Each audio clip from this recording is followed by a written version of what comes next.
Hi, my name is Kate and I blog at the website acleanbee.com. You're currently looking at the annual summary tab of my monthly budget tracker, and I'm going to show you how to use and customize this spreadsheet for your own finances. But before I do so, I want you to know that there is a link in the YouTube description box. You can click it to access this spreadsheet yourself and follow along. So I encourage you to go ahead and do that first, then come back to this video and follow along. Once you do click the link to access this spreadsheet, you'll come to a page that looks very much like this.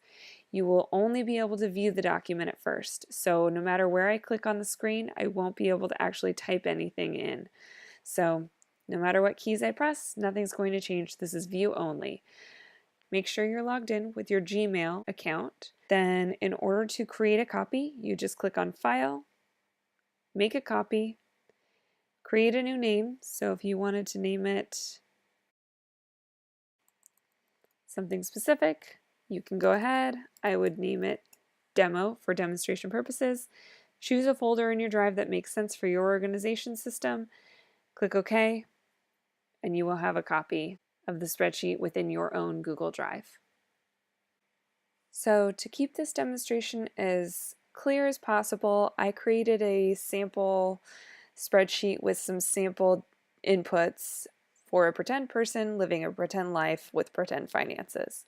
As you can see here, the summary tab is updated to reflect January and February information. Like I said, I put that in for example purposes. And you can see some of the summary information filled out for those months down below as well. Instead of starting on the Summary tab, I want to scroll to the very right of the tabs at the bottom of the screen and click on January. Now, to be perfectly clear, it does not matter what month of the year it is when you start tracking your finances. If you are downloading this spreadsheet or accessing this spreadsheet and it is September, completely fine. Just start in the September tab and carry forth like I'm telling you to do so in this January tab. I'll show you what to do in your summary tabs in order to account for that towards the end of this video. So back to this January tab. I'll start at the top and then I'll work my way down. So as you can see here, up in this cell L1, there's a starting balance with an input cell. So I just typed in a number that represented my fake starting balance. And by starting balance, what I mean is how much you have in savings at the start of that particular month. You only have to hard code or type manually a number into the starting balance cell one time for the very first month that you start using this spreadsheet. So like I said, if you start in September, July, any other month, you click in this cell first, you type in how much you have in your savings account currently, and that's your starting point. Now as we scroll down the page, you can see that there's a starting balance which is equal to what you have typed in this cell here, the little chart that shows how much that is relative to your ending balance. Now if your goal is to save money, you're always going to want your ending balance for each month to be a little bit higher than your starting balance. So over to the right here, in this example spreadsheet, I saved $325 by the end of the month. And that was an increase in total savings of 81% to last month. So going from $400 to a total of $400 plus $325, so a total of $725 in my bank account at the end of January based on what I was able to save. Something else that's great about this spreadsheet is that you can make plans for yourself. So if you really want to set a budget for specific categories in your spending, you can do so below. High level, you can see expenses versus income, both planned and actual. So what planned means is these are expenses that you anticipate having, or these are the expenses that you actually budgeted in for the month. Now you can see here planned is written out again, and this is simply a summation of all of these line items you see as I scroll down column D.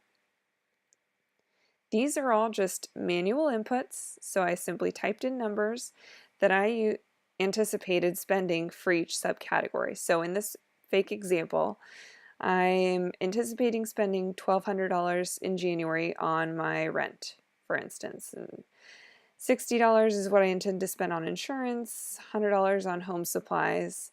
Say I have a fake car payment of $300 a month. Car insurance is another $100 a month. I'm going to spend $100 on gas, or at least that's what I'm budgeting in or planning on spending, and so on down the line.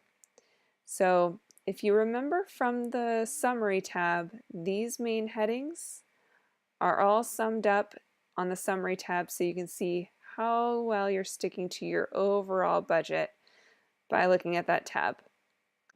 Now that you've input all of what you think you're planning on spending for the year, it's time to talk about how these actual numbers are populated in this row.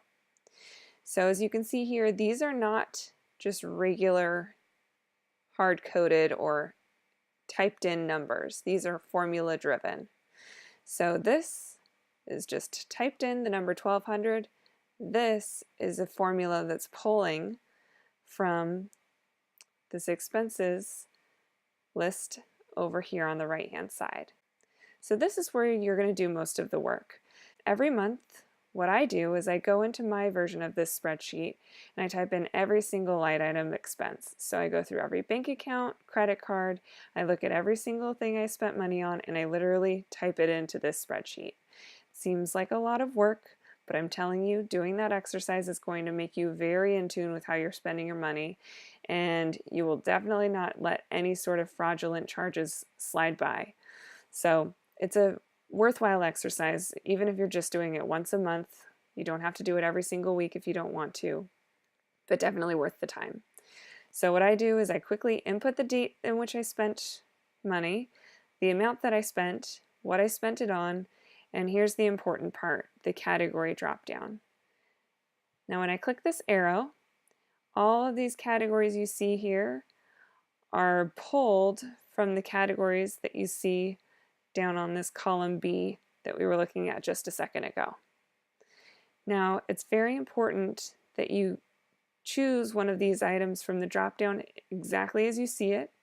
Don't type anything over this, because if you do, that charge is not going to be picked up over here in your summary, and it's not going to be picked up down below in your summary expenses tab, where you can see all of your expenses listed out like so, or in your 2017 overall summary tab where you see your expenses listed out here as well. Very important that you choose these exactly as they are in the drop-down. If you want to customize some of these, I can show you how to do so in a couple of minutes, but just for now, keep them as is. They should account for just about every type of expense that you have. Now you might be wondering what this credit card column means. So this is for people who might have multiple bank accounts or multiple credit card accounts, or they're sharing this spreadsheet with a spouse or partner, and they want to keep track of where the spending is coming from. So for me, I have multiple credit cards and I share my actual budget tracker with my husband.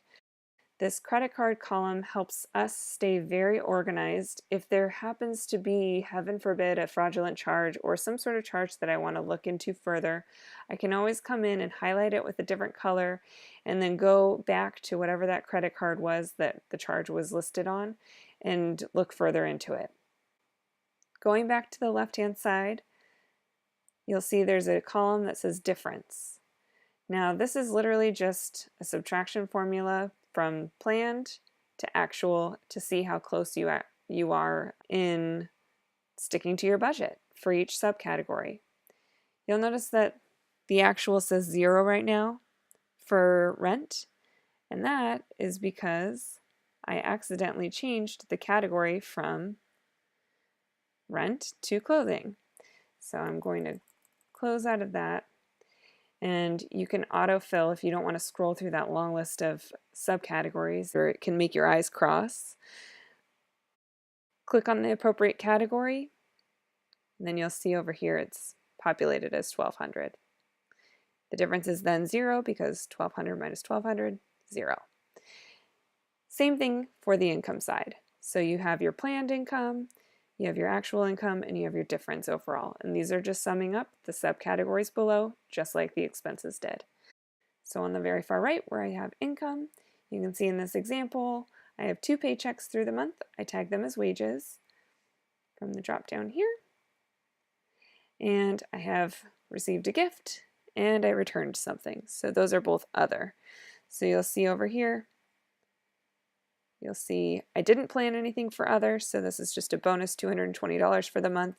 I did plan my salary because in this fake example, I'm working on a salaried income. Something else to think about.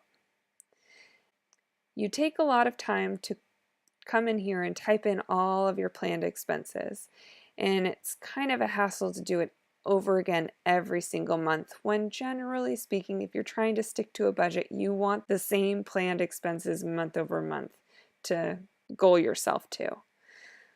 Now, what's nice about this spreadsheet is that the following tabs are pulled from a formula, or a cell reference, I should say, to the previous month. So as you can see here, because I input those planned values in January's tab, I'm clicking into February and it's already referencing the January version of this line item. So this planned expense carried over, $1,200 for my planned rent expense, and so on and so forth. Say some of your plans for your budget change.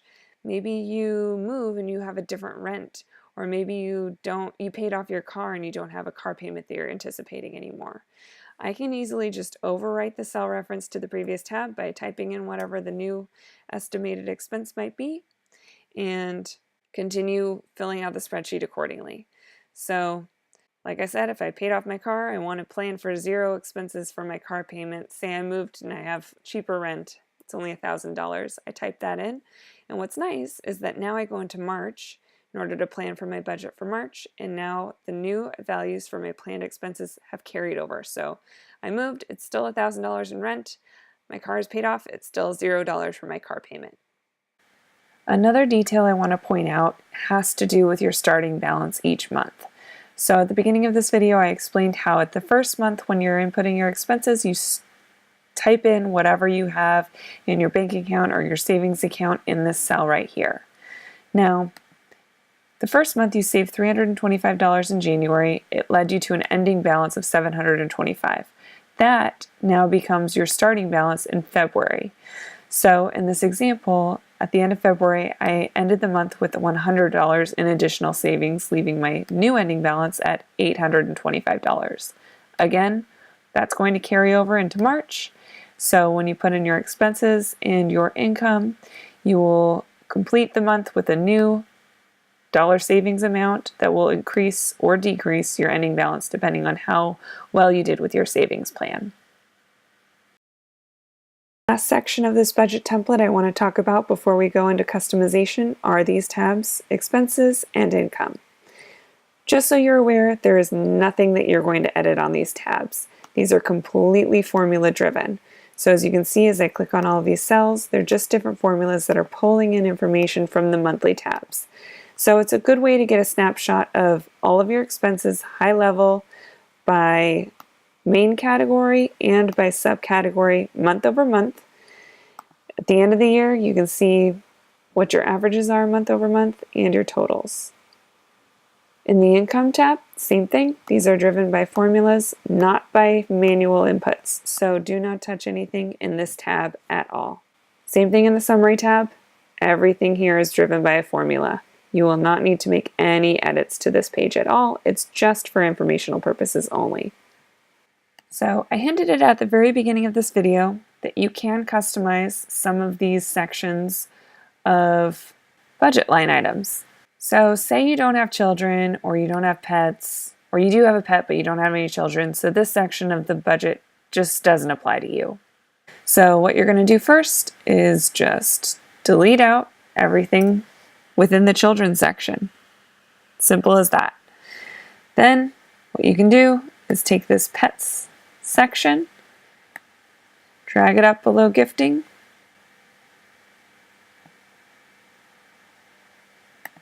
and your spreadsheet should update so that you no longer have children in January. Then you click to the February tab. Once again, just delete what once was children. Take these cells right here for pets, drag them up below gifting. Now what that's going to do is in your expenses spreadsheet, if you scroll all the way down to children, here's the last place you'll want to make edits. Highlight all of children, right click, delete, and then you're left with just pets. And what's great is that in your summary tab, as you scroll down to all of the expenses, underneath gifting, you no longer have children, you just have pets. So that's a quick way to edit any of these high-level categories that just don't relate to you or your lifestyle or your expense needs. And that concludes the tutorial. If you have any questions, please don't hesitate to leave a comment below. Or if you'd like, please visit me at my blog, acleanbee.com, and I will answer questions in the comments there as well. Thanks and have a good one. Take care.